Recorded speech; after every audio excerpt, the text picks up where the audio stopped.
Les technologies et les capacités spatiales dont nous disposons aujourd'hui évoluent plus rapidement que jamais. Toutefois, les scientifiques et les astronomes les plus imminents insistent sur le fait qu'il nous faudra encore des centaines d'années pour franchir des étapes importantes dans le déchiffrage de quelques-uns des innombrables grands mystères de notre immense et majestueux univers.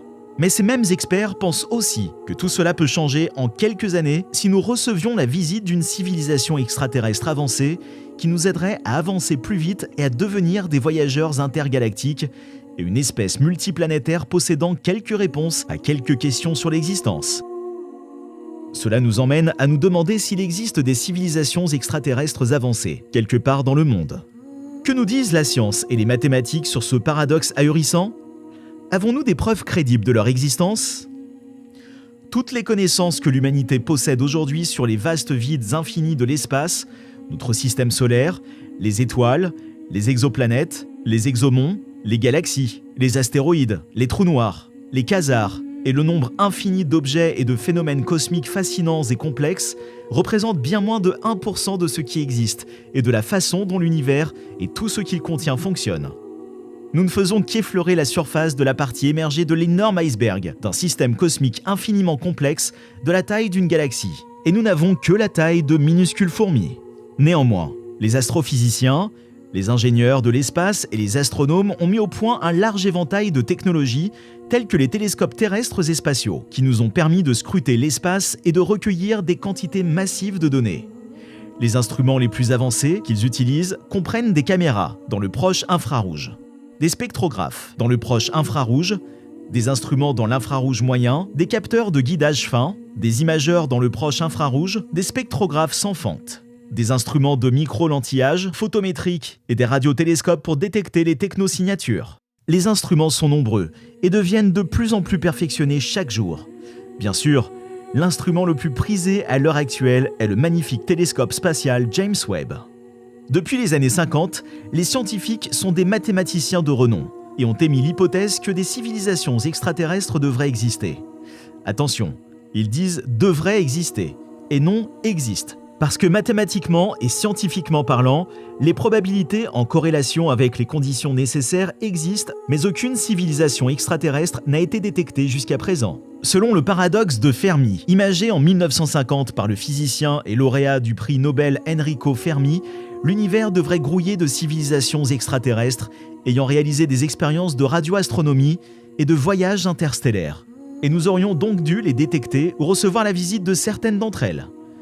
Mais comme l'a dit Fermi dans sa célèbre question, où sont-ils ? Le paradoxe de Fermi était plutôt déprimant, car il concluait simplement que nous étions, pour des raisons insaisissables, seuls dans l'univers. C'est ainsi qu'est née la théorie du grand filtre, introduite par Robin Dale Hanson, professeur associé d'économie à l'université George Mason et chercheur associé au Future of Humanity Institute de l'université d'Oxford. La théorie du grand filtre suggère que toute vie doit surmonter certains défis, et qu'au moins un obstacle est presque impossible à franchir. La théorie du grand filtre affirme que les extraterrestres intelligents ne sont pas aussi répandus dans l'univers qu'ils devraient l'être, parce que le développement de la vie, depuis ses premiers stades de l'abiogenèse, au cours desquels la vie doit naître de la matière non vivante, puis évoluer pour devenir une civilisation avancée. Il existe des barrières particulières dont au moins une est presque impossible à surmonter. En un mot, la théorie du grand filtre dit que pour que la vie existe et évolue vers quelque chose d'avancé, des conditions particulières doivent exister et des événements très spécifiques doivent avoir lieu. Ces deux éléments combinés forment des obstacles naturels et au moins l'un d'entre eux est susceptible de devenir un obstacle. Ainsi, le processus échoue à un moment donné où le processus d'évolution s'arrête ou n'existe pas du tout. Une planète doit être située dans la zone habitable de son étoile chaude. Par exemple, la planète Terre est parfaitement située dans la zone habitable autour de notre Soleil, ce qui lui donne la bonne température pour l'existence d'eau liquide. Des conditions particulières doivent exister sur la planète pour que la vie commence à évoluer. Par exemple, au début de l'histoire de la Terre, le volcanisme et les cratères d'impact étaient tous deux très courants. Il est donc possible que ces deux phénomènes aient fourni les environnements nécessaires à la transportation de composés chimiques disparates en organismes vivants et qu'ils aient fourni un habitat approprié à l'évolution de cette vie. Ces formes de vie doivent être capables de se reproduire en utilisant des molécules telles que l'ADN et l'ARN. Par exemple, il y a 3,5 milliards d'années, les premiers organismes unicellulaires connus sont apparus sur Terre. Après un long processus d'évolution, les premiers animaux multicellulaires sont apparus, il y a seulement 600 millions d'années. Les cellules simples, prokaryotes, doivent évoluer vers des cellules plus complexes, eucaryotes. Par exemple, sur Terre, un processus très complexe décrit dans Endosymbiotique explique un processus complexe qui a conduit les cellules eucaryotes à évoluer. Les organismes multicellulaires doivent se développer. Par exemple, la Terre a connu les conditions parfaites qui ont permis à l'évolution de se poursuivre depuis la formation du premier organisme unique, et elle est toujours en cours. La reproduction sexuée, qui augmente considérablement la diversité génétique, doit s'imposer. Par exemple, les diverses espèces très anciennes de type humain se sont croisées. Les organismes complexes capables d'utiliser des outils doivent évoluer. Par exemple, la race humaine sur Terre. Ces organismes doivent créer une technologie avancée nécessaire à la colonisation de l'espace. Par exemple, nous, les humains, sommes actuellement en bonne voie pour coloniser la Lune et Mars dans les 20 prochaines années. Les espèces avancées doivent éviter l'autodestruction. Par exemple, sur Terre, l'Amérique, la Russie, la Chine, la France, la Grande-Bretagne, l'Inde, Israël et le Pakistan ont suffisamment d'armes nucléaires en réserve tous réunis pour anéantir 3 fois toute vie sur Terre. Vous pouvez donc maintenant imaginer pourquoi les civilisations extraterrestres avancées sont rares et extrêmement difficiles à détecter dans l'univers observable. En effet, les conditions et les processus cosmiques et biologiques nécessaires à l'émergence et à l'évolution de la vie sont extrêmement complexes et requièrent un nombre incompréhensible de conditions préalables, et se déroulent également sur des milliards d'années. Ajoutez à cela le fait qu'une fois qu'une civilisation est technologiquement avancée, les chances d'autodestruction dans les quelques centaines d'années suivant l'atteinte d'une telle étape augmentent de manière exponentielle. Cela nous amène à l'équation de Drake, qui n'est pas axée sur l'existence de civilisations extraterrestres avancées, mais plutôt sur leur capacité à communiquer avec des êtres extérieurs à leur planète. L'équation stipule que pour qu'une espèce existe, il faut avoir une planète. Et pour avoir une planète, il faut des étoiles de masse et de types différents. Le nombre approximatif d'étoiles dans l'univers est donc l'un de ces facteurs. Le deuxième facteur des équations est le nombre approximatif d'étoiles qui ont des planètes. Grâce à Kepler, Hubble, WASP, Webb et toutes les autres études d'exoplanètes, nous disposons désormais d'un grand nombre de planètes et de systèmes stellaires pour en juger.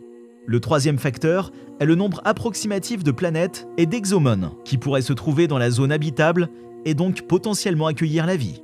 Le quatrième facteur est plutôt difficile.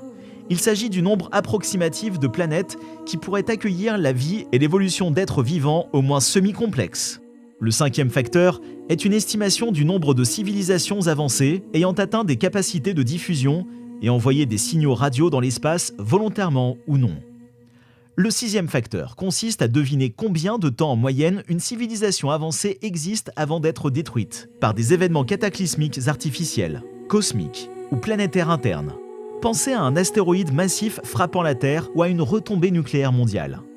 Si vous combinez ces facteurs, dans l'équation de Drake, et d'ailleurs, il n'y a pas d'estimation correcte largement acceptée jusqu'à présent, les résultats varient et peuvent être aussi peu que 1, ce qui signifie que nous sommes seuls dans l'univers, ou des dizaines de millions, et que nous ne sommes donc pas seuls. Cela nous amène à poser une question très importante. Des extraterrestres technologiquement avancés ont-ils visité la Terre et se cachent-ils actuellement quelque part sur Terre pour nous observer ?